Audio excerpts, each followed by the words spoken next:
नमस्कार, मैं Shashi Prabha Saraswat, associate professor Hindi, Shri Kalyan राजकीय कन्या महाविद्यालय सीकर।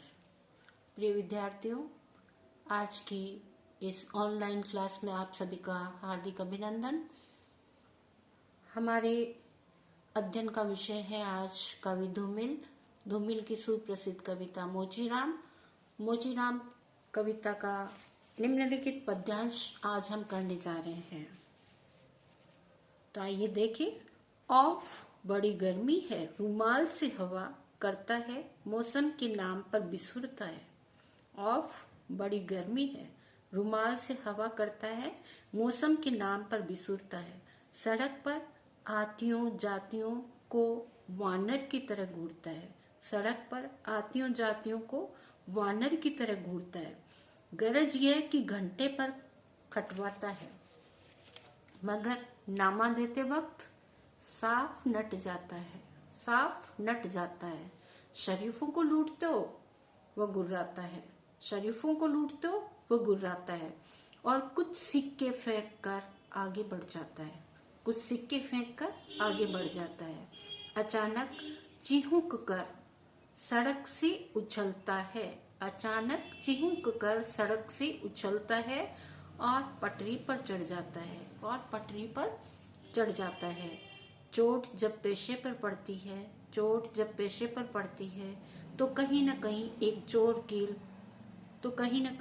चोर कील दबी रह जाती है, जो मौका पाकर उभरती है, जो मौका पाकर उभरती है और अंगुली में गड़ती है।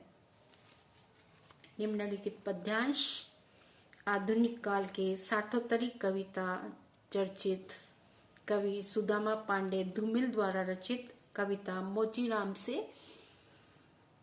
लिया गया है, जिसमें कवि ने मोचीराम के माध्यम से संपन्न वर्ग की मानसिकता और उनके द्वारा किए जाने वाले अमानवीय व्यवहार को अभिव्यक्ति देने का प्रयास किया है।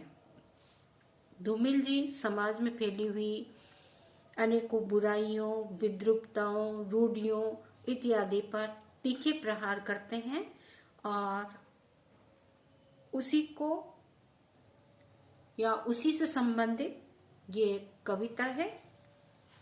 मोचीराम कह रहे हैं कि संपन्न लोगों के द्वारा, या जिन्हें समाज में हम धनिक वर्ग या पूंजीपति वर्ग कहते हैं, उनके जूतों की मरम्मत को लेकर तरह तरह के आदेश, कभी निर्देश देने के पश्चात भी संपन्न वर्ग के लोग नासमझ होकर अभिमान, अहंकार इत्यादि से भरकर मौसम को कोसते रहते हैं और तरह तरह की अनर्गल व्यर्थ की बातें करते हैं। वह कहता है ऑफ बड़ी गर्मी है, ओह बहुत गर्मी है, कहते कहते रुमाल से हवा करते हुए सड़क पर आने जाने वाले सभी लोगों को ऐसी ही दृष्टि से देखता है जैसे बंदर उन्हें देख रहा हो। मोची के आगे जूता तो कर दिया है और जेब से रुमाल निकाल करके बोलता है ओफ बहुत गर्मी है, और सड़क पर निकलने वाली स्त्रियों को, आने वालियों को, जाने वालियों को बंदर की तरह घूर घूर कर देखता रहता है। वे बताते हैं कि क्या बताऊं। मोचीराम कहता है कि बाबूजी, कवि को कहता है कि बाबूजी मैं आपको क्या बताऊं, वह मेरे घंटे भर का समय अपने काम में लगवा देता है। 1 घंटे भर घिस घिस कर, रगड़ रगड़ कर अपने जूते की मरम्मत मुझसे करवाता है, किंतु मजदूरी देने के नाम पर केवल हंसता है। जब मैं मजदूरी मांगता हूँ तो हंसता है कि क्या काम किया तूने, थोड़ी सी एक कील तो लगाई है जिसमें तुम मुझसे पैसे मांग रहे हो, तुम्हें शर्म नहीं आती। इस प्रकार न जाने कितने प्रकार के ताने वो दे डालता है और आश्चर्यचकित करता है, गुस्सा करता है और कहता है कि यहाँ लूट मची है, क्या शरीफ और सभ्य आदमियों को लूटते हो, कैसे इंसान हो, तुम्हारे आगे जूता ठीक कराने के लिए शरीफ और सब इंसान आते हैं, उनको तुम लूटते रहते हो। पूरे दिन में न जाने मेरे जैसे कितने ही लोगों को तुम लूटते हो, तुम्हें शर्म नहीं आती। इस प्रकार चिल्लाता है, गुस्सा करता है, क्रोध करता है, गुर्राता है। आगे कवि कहते हैं कि जितनी मजदूरी बनती है उससे बहुत कम पैसे उसके सामने फेंककर वह राहगीर चला जाता है और देखते ही देखते वह सड़क पर चलता हुआ उछलकर पटरी पार करने लगता है। मोचीराम को उसकी जितनी मेहनत थी उसके अनुकूल उसे पैसे नहीं दिए हैं और उस पर क्रोधित हुआ, गालियां दी और थोड़ी ही दूर पर वो जाएगा कि मोचीराम कहता है कि सब कुछ प्रकृति, ईश्वर, परमात्मा ये सब देख रहा है कि एक ईमानदार व्यक्ति का मेहनताना जब नहीं दिया जाता है तो उल्टे उस व्यक्ति को, उस पूंजीपति वर्ग को उस चीज को महसूस करना पड़ता है। कोई न कोई कहीं न कहीं उसकी ईमानदारी का एक नमूना शेष रह जाता है जो उस व्यक्ति को सचेत कर देता है कि उस फला व्यक्ति के साथ, शोषित व्यक्ति के साथ तूने कैसा व्यवहार किया है। वही चीज इस व्यक्ति के साथ हो रही है। थोड़ी ही दूर चलेगा कि जूते में से निकली हुई कील उसके चुभती है और वह पटरी पार करते ही चिल्लाता है।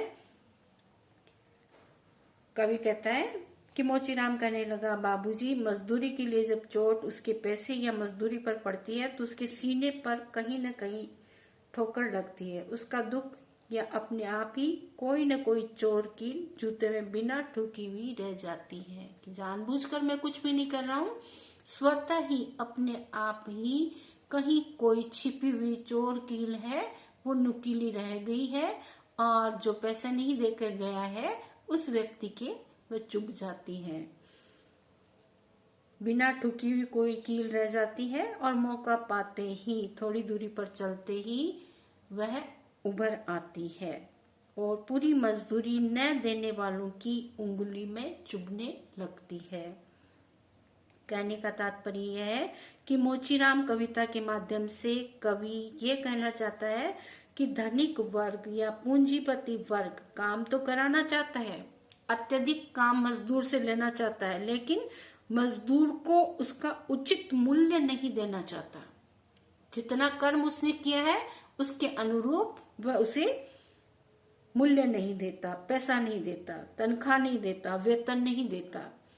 देने के नाम पर उसकी तरफ गुर्राता है, गुस्सा करता है, क्रोध करता है, जैसे उसने बहुत बड़ा अपराध कर दिया हो।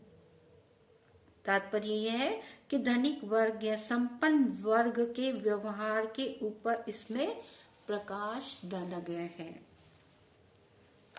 टिप्पणी में 2-3 विशेषताएं आप इस प्रकार से लिखेंगे कि धूमिल कवि ने समाज की बुराइयों पर, विद्रूपताओं पर तीखा करारा व्यंग्य किया है।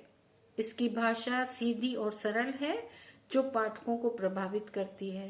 भाषा में भाव संप्रेषणता का गुण विद्यमान है जिसके कारण समाज की बुराइयां उजागर होती है। निम्नलिखित पद्यांश में कवि ने मोचीराम के माध्यम से कमजोर वर्ग या मजदूर वर्ग की स्थिति पर प्रकाश डाला है। कविता बहुत ही सारगर्भित है, परीक्षा में आपके अक्सर पूछ ली जाती है, तो अत्यंत महत्वपूर्ण इस कविता को आप गहनता से, गंभीरता से पढ़िएगा क्योंकि ये बहु उपयोगी कविता है। बहुत बहुत धन्यवाद।